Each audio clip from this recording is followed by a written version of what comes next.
Llegó el momento de abrir una ventana al pasado y escuchar esos pasajes de la historia que marcaron el rumbo de nuestra sociedad. Deje que su imaginación vuele y que las ondas sonoras lo lleven de paseo por un inolvidable viaje por la historia.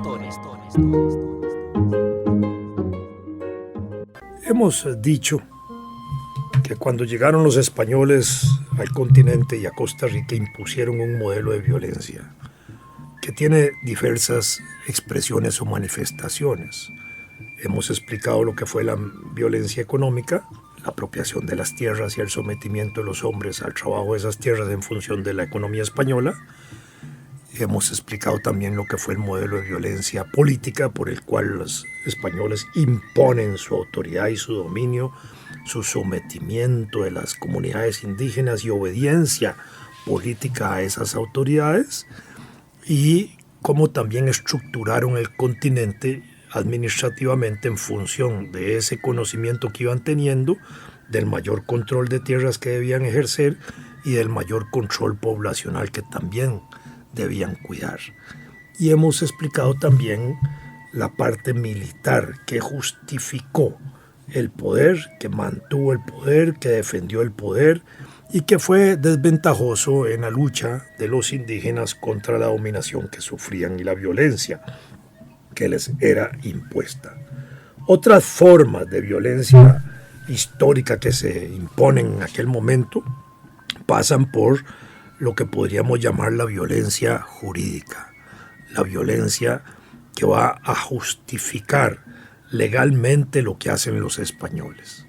Los españoles, cuando llegaron al continente, traían disposiciones que les permitía actuar en nombre del rey. Eran actos declarativos de autorización del rey, no solo para hacer los viajes, sino para apropiarse de tierras y dominios y riquezas, si les era posible, en nombre del rey. Esos eran actos que justificaban legalmente a los conquistadores las primeras acciones que impulsaron para someter las tierras y someter los hombres al dominio español, si estas tierras no eran dominadas por otras monarquías europeas. Entonces, todo el aparato legal de la monarquía española se pone en funcionamiento alrededor de los actos que van a realizar los conquistadores y los colonizadores. Todo lo que ellos hacen está legítimamente avalado por normas y por las leyes españolas que justificaban todo aquello. Es decir, la apropiación de tierras era un acto que estaba legalmente establecido. Es decir, a partir del momento en que llegaban los españoles, legalmente para ellos esas tierras pasaban a ser del rey. La imposición de una autoridad política española estaba justificado en términos de que los conquistadores traían ese mandato de poder de apropiarse de las tierras y establecer su dominación política justificadamente, porque así se la había establecido el rey y les había dado el poder para que actuaran de esa manera y desconocieran a las autoridades indígenas. Y la acción militar que ellos desarrollaban pues estaba igualmente justificada para poder defender tierras y poder político. Entonces, los actos de carácter legal que van a justificar todo ese accionar violento de los españoles es lo que podemos llamar la violencia jurídica que se impone. Y esto era la imposición del derecho español, el derecho entendido como una voluntad dominante expresada en leyes, una voluntad del grupo dominante, de la clase dominante, en este caso del monarca y de la monarquía, que se expresa en leyes. Todo el derecho y todas las formas de derecho siempre son una voluntad de los grupos que hacen las leyes que se expresan en esas leyes. El derecho como conjunto, las leyes en particular. y en ese sentido se impone el derecho español sobre las prácticas aborígenes, los usos, las costumbres, las reglas de trato social que tenían los indígenas. En la tradición indígena americana, los indígenas y las comunidades indígenas habían establecido reglas de trato social, reglas de conducta social, valores de comportamiento social, habían establecido reglas de convivencia que incluso llegaban a establecer jerarquías sociales que se respetaban, etc. Y en ese sentido van a empezar a sufrir un quebranto las tradiciones, las costumbres, los usos, porque los españoles empiezan a modelar la vida de las comunidades indígenas a partir de lo que ellos imponen como convivencia y como relaciones sociales y como relaciones incluso familiares o individuales, a través del derecho impuesto de los españoles y del derecho que a partir de la presencia de los españoles en América empieza también a desarrollarse con la experiencia americana, dando por resultado después lo que se llamó el derecho de Indias, que fue la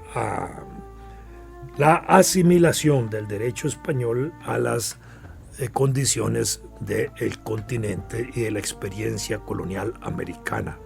Pero todas esas formas de derecho fueron las formas en que se fue justificando de una y otra manera la dominación económica, la dominación militar, la dominación política, la dominación religiosa, la dominación cultural y social, y todo aquello que justificaba también el sometimiento de las comunidades indígenas a las autoridades políticas españolas, porque al final la relación de violencia jurídica estaba orientada también a justificar esa relación de dependencia, esa relación de sometimiento, esa relación de dominación de las comunidades por parte de los conquistadores y de los colonizadores.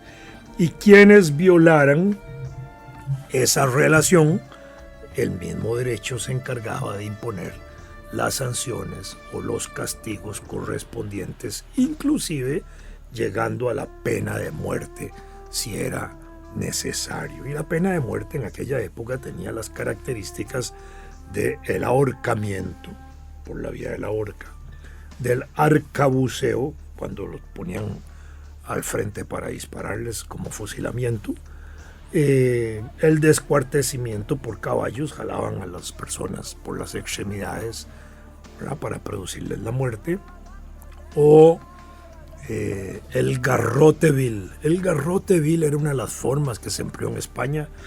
Todavía hasta la época de Francisco Franco se utilizó. Hace 40 años, poco, casi 50 años, se utilizó todavía el garrote vil para matar una persona. El garrote vil consiste en sentar a una persona en una silla, alrededor del cuello se le pone una especie de faja que pasa por detrás hacia la nuca y sale por detrás de la banca donde está, y ahí se le va girando un torniquete hasta ahorcarlo, prácticamente asfixiarlo y quebrarle la parte de la nuca. Bueno, esos eran parte de las formas como se mataba en la época de la conquista y la colonia. Nuestros indígenas fueron sometidos a esas formas de muerte cuando fueron sentenciados a la muerte por distintos actos. En el caso de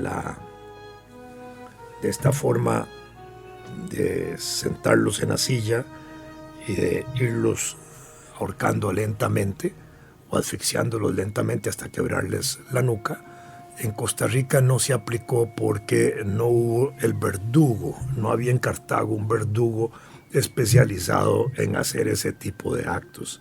Entonces se usó el descuartecimiento y el ahorcamiento y el arcabuceo generalmente como formas para la eliminación de los líderes o de los indígenas rebeldes. Entonces el modelo de violencia jurídico fue el desarrollo de las prácticas jurídicas del derecho como una expresión de la voluntad monárquica del rey que se aplicó en América, más las formas que evolucionaron en el continente, el resultado de la propia práctica y convivencia que iban realizando los españoles. Alrededor de el derecho, pues se crearon también los funcionarios judiciales encargados de aplicar el derecho. Y obviamente al principio eran las autoridades políticas mismas, después fueron creando los jueces y las partes especializadas que se fueron desarrollando en el continente y los tribunales que fueron actuando de distinta manera y se fue creando una jerarquía judicial encargada de aplicar aquellas disposiciones legales por interpretación y con capacidad sancionatoria cuando podían hacerlo de esa manera. Entonces el derecho es una evolución igualmente de una manifestación violenta que se expresa desde aquella época como una imposición, para el caso de las comunidades indígenas, de una voluntad legalmente impuesta sobre ellos que los obliga a aceptar todo lo que se hace sobre ellos y con ellos y aceptar las autoridades políticas. Con la independencia, parte de ese derecho español todavía se siguió aplicando en Costa Rica hasta 1841, cuando don Braulio Carrillo estableció el Código General de Carrillo. Se eliminó la existencia de la legislación española que todavía se aplicaba en el país y ya se desarrolló una codificación general en un solo cuerpo, Código General así se llamó, donde ahí se trataban aspectos de derecho civil, derecho penal, derecho laboral, derecho familiar, de procedimientos civiles de distinta manera, aspectos de carácter policial y penal, etc. Entonces, ahí empezó nuestra evolución jurídica diferente, más los primeros actos legislativos que empiezan a desarrollarse con la constitución del Poder Ejecutivo en 1824. Ahí empieza ya nuestro desarrollo independiente del derecho costarricense. Otra forma de violencia impuesta por los españoles fue la violencia religiosa. Este es un tema delicado de tratar, pero así fue. Nuestras comunidades indígenas tenían prácticas religiosas, desarrollaron una cultura religiosa, desarrollaron una imaginería religiosa, desarrollaron un mundo mágico religioso, tenían ideas de sobrevivencia a la muerte, tenían ideas de dioses, solo que eran dioses muchas veces de características naturales, asociados a los elementos de la naturaleza, el dios de la lluvia como Tlaloc, y los distintos dioses que en esa forma se manifestaban. Quetzalcóatl era una representación divina también, manifestada en la forma de una serpiente por un lado, y también tenía una manifestación humana desarrollada posteriormente por los aztecas. Mucha de nuestra arqueología, cuando en los restos arqueológicos que conocemos nosotros en Costa Rica, de nuestra cerámica, de nuestro trabajo en piedras, vemos expresiones que son así muy, ¿cómo podríamos decir? Como muy regladas, que da la sensación así de muy cuadriculado en los bordes. Eso tiene el significado de esa serpiente para la influencia mesoamericana o mexicana en nuestra cultura indígena. Entonces teníamos una cultura religiosa propia, teníamos funcionarios religiosos, chamanes, psicopompos, suquias y otras formas de personajes que dentro de la comunidad indígena atendían las necesidades religioso-espirituales de las comunidades. Incluso se tenía un conocimiento importante de tratamiento de cadáveres. Los mantenían a veces por varios días en los ranchos sin que exhumaran olores negativos o feos, porque había un ceremonial alrededor del muerto en términos de pensar que debía transitar a una vida superior, y entonces había un trámite ahí de ceremonias y mantenían los cadáveres por varios días en los ranchos con un gran cuidado, al estilo probablemente de como preservaron cadáveres en otras culturas que condujeron a crear las momias y ese tipo de cosas. Ese análisis de los cadáveres en ranchos lo describe Colón cuando llega en 1502, en septiembre, a la región atlántica del país, a la región caribeña, y visita los primeros ranchos, y él describe parte de eso. Los españoles eran de tradición católica. Los reyes de España, tanto Isabel como Fernando, los dos reyes de los dos reinos de Castilla y Aragón, eran de tradición católica.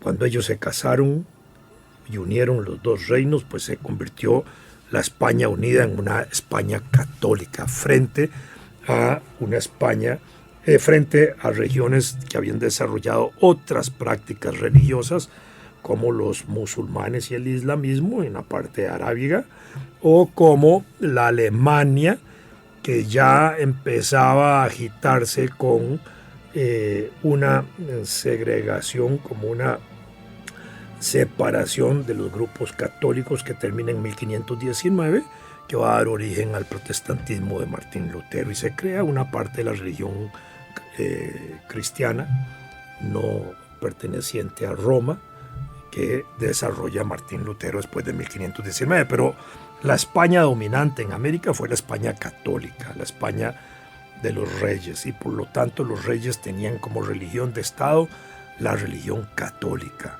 Para ellos el poder también se justificaba por una decisión divina. El rey gobernaba porque Dios así lo había establecido. La monarquía existía porque Dios así lo había establecido.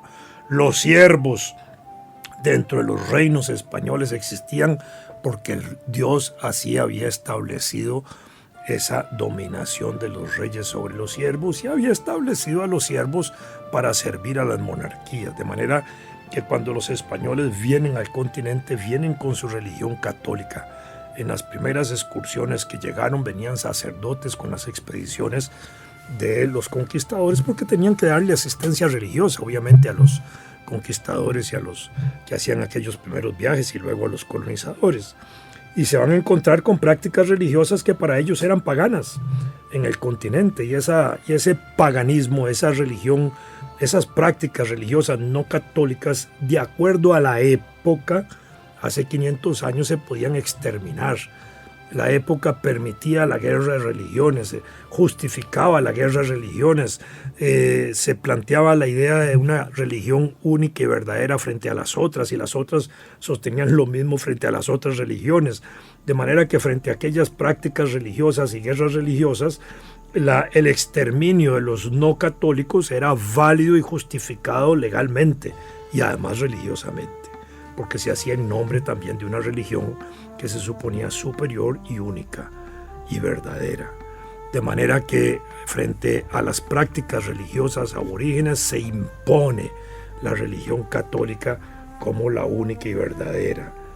Obviamente eso pasa por la destrucción de los templos aborígenes, pasa por la destrucción de las imágenes que adoraban o veneraban los indígenas como imágenes religiosas, pasa por la eliminación de los líderes religiosos indígenas y por la imposición ahora de los nuevos líderes religiosos españoles, sus sacerdotes, y el desarrollo de los nuevos templos religiosos, los templos religiosos católicos, y la obligación de los indígenas a someterse a esa nueva religión.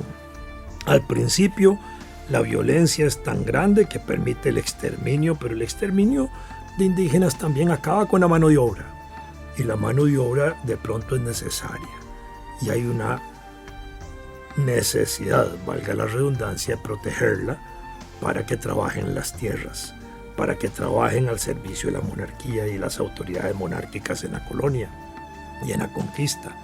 Y en ese sentido, la forma entonces de recuperar esa mano de obra es incorporándolos al cristianismo, sometiéndolos al cristianismo, por el bautizo y por la educación religiosa. Y en el momento del bautizo, inmediatamente se les da un reconocimiento de persona al estilo cristiano. Y cristianos en esa época no podían matar cristianos, católicos no podían matar católicos, había que preservarles la vida. Y en ese sentido empieza ahora una legislación a proteger los indígenas cristianizados, los indígenas que están siendo sometidos a la evangelización, que han sido recuperados al cristianismo por el bautizo. De esa manera, además habría que entender que el Papa en aquella época otorga por una bula papal prácticamente el alma a las comunidades indígenas, de manera que ahí termina también protegiendo más esa situación de los indígenas para favorecer el proceso de la conquista y de la colonia. Y se inicia el proceso evangelizador en el continente hasta hoy.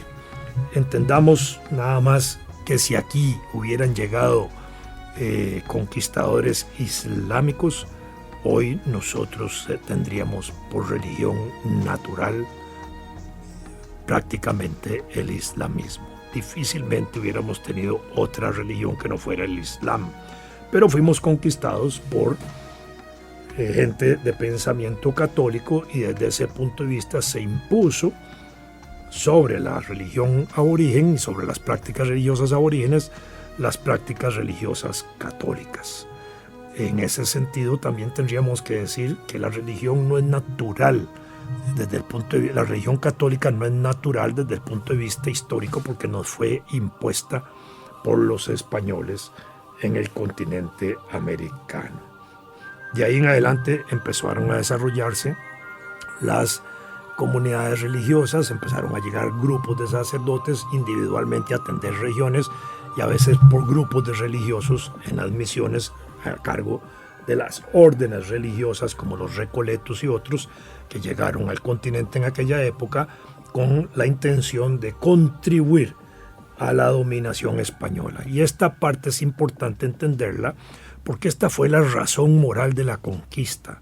A la violencia impuesta por las acciones políticas, militares y económicas que hacían los españoles, la religión fue el baluarte moral, el baluarte justificativo de resignarse a la dominación. Es decir, la religión les enseñó también a los indígenas a resignarse a la situación existencial que tenían de dominación.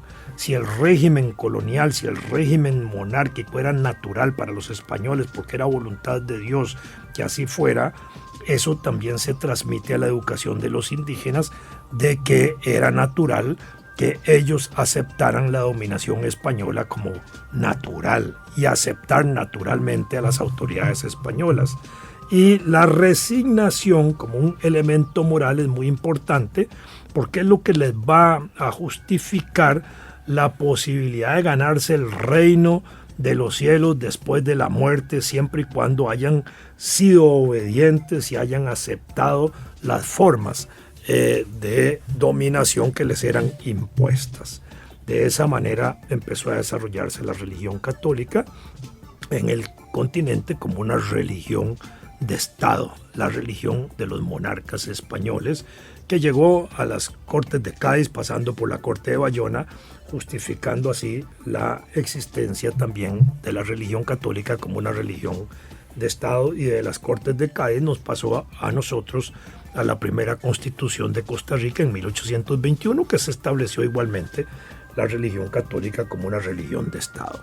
La otra forma de violencia que podríamos llamar social o cultural es la forma por la cual los españoles trataron de alterar las formas sociales de convivencia. Por un lado, tratar de imponer las comidas de los españoles que no se acostumbraban fácilmente ni a la tortilla ni al maíz. Entonces introducen los cultivos de harina para hacer pan, introducir el pan.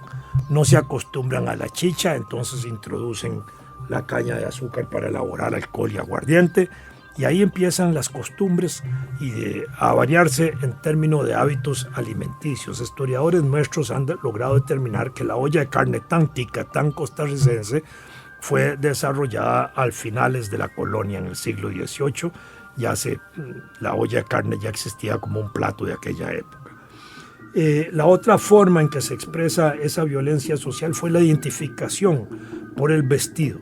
Si nuestros aborígenes eran escasos en sus formas de vestir, acostumbrados a una naturaleza exótica, hostil, lluviosa, etc., de pronto los españoles llegaban con atuendos con grandes cantidades de tela encima, las mujeres llenas de ropa por todo lado, y entonces las indígenas fueron obligadas a vestirse como las españolas, los hombres obligados a vestirse como los españoles y a identificarse no solo por comidas y vestido con los españoles, sino también por la lengua, porque se les impone la lengua española.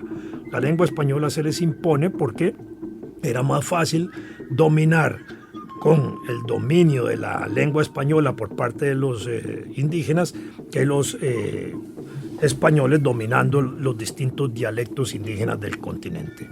Hacer desaparecer las lenguas indígenas fue una práctica importante de dominación para que el indígena que hablaba español, que se vestía como español y que comía como los españoles, se sintiera más identificado con el régimen de dominación al que eran impuestos.